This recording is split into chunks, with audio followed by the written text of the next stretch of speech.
Hristos a înviat!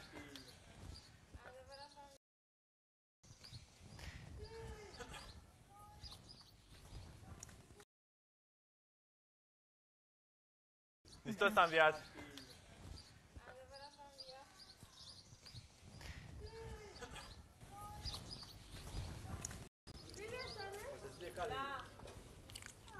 Pe drum așa?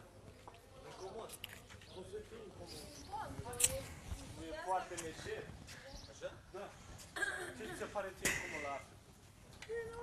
Vă doresc o mare plăcută, să o salutați din partea mea, să spuneți că eu sunt ocupată, muncesc foarte mult aici. Nu mai sunt să poate avem timp acum. Sigur. Eu n-am nimic de făcut. Pantofii să-mi iei. I-am pus. Și pe țirica? Era mai țirica. Să nu mă pierzi. Asta sper că nu trebuie umplută cu ceva, ca de 2 rânduri. Ai zis?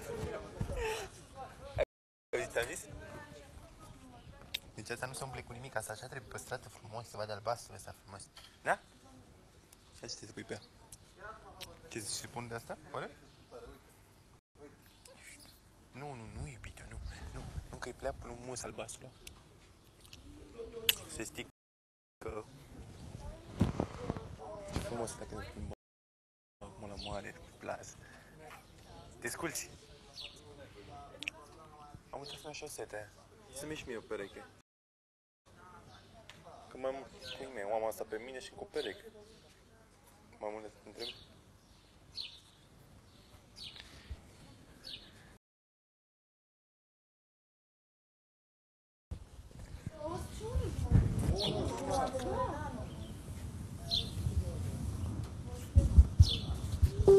Vertical, yes.